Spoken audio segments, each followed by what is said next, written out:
Assalamualaikum warahmatullahi wabarakatuh. Let me introduce myself. My name is Konita Cahya and my friend is Laila Lutfiana from the Diploma 3 Blood Bank Technology Program. Today, we will perform the standard laboratory procedure for hemoglobin testing using the copper sulfate method. The purpose of this test is to determine whether a person's hemoglobin level is within the normal range or not, as an important indicator of blood health.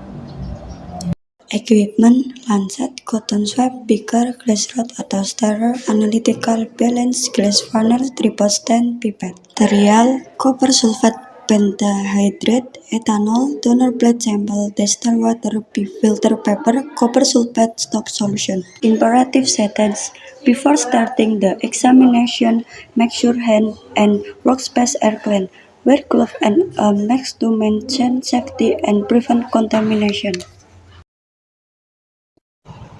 Specific gravity method, copper sulfate method.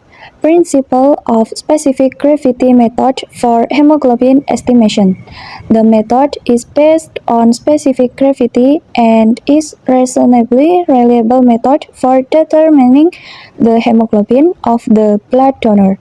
It is indirect measure of hemoglobin value. The procedure consists of letting a drop of blood to fall into a graded series of copper sulfate of varying strength but no specific gravity, and whether the drop sinks or rises in the solution. If the specific gravity is lower than the solution, it will rise for a few seconds and then sink down. If it is of the same specific gravity, it will become stationary for this interval and then fall. If the drop is heavier, it will continue to fall during this interval. Preparation of stock solution for estimation of hemoglobin. 159.63 gram of copper sulfate crystals is added to distilled water and shaken vigorously for 5 minutes and made up to 1 liter. This is the stock solution. It must be kept at 4 degrees Celsius, can be stored up to 6 months to 1 year. From this stock solution, which has a specific gravity 1100, solution of varying specific gravity can be prepared. Copper sulfate stock solution preparation 50 ml. 1. Initial preparation. Step 1. We've taken 50 ml of distilled water in this beaker. Step 2. In the second beaker, we have weighed and transferred 7.9 gram of copper sulfate. 2. Dissolution process. Step 3. Now transfer a small portion of the distilled water into the beaker containing the copper sulfate.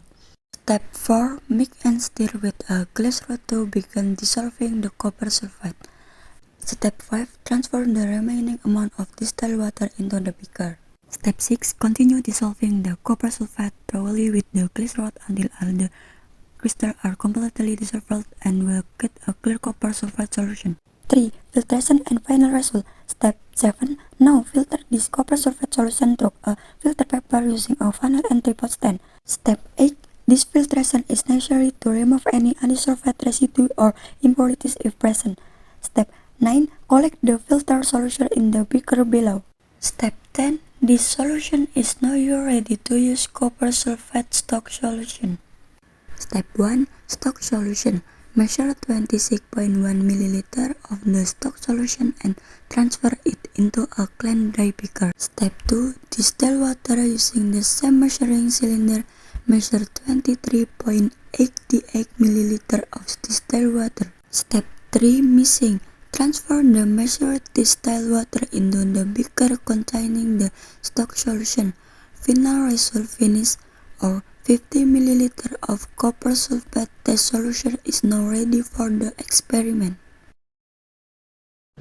Sterilize the donor fingertip using ethanol or an alcohol swab. Using a lancet, puncture the sterilized fingertip. Wipe off the first drop of blood with cotton, as the first drop often contains tissue fluid.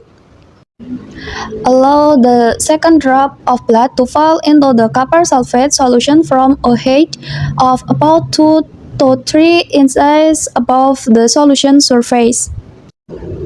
Result and interpretation. Result A. Sinking or positive.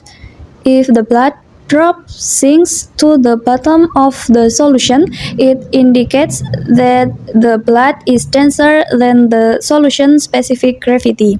This means the hemoglobin level in the donor's blood sample is above 12.5 grams per deciliter. Result B. Floating or negative. Conversely, if the blood density is less than the solution-specific gravity, the blood drop will float or slowly drift on the solution surface. This clearly demonstrates that the person's hemoglobin level is above 12.5 grams per deciliter.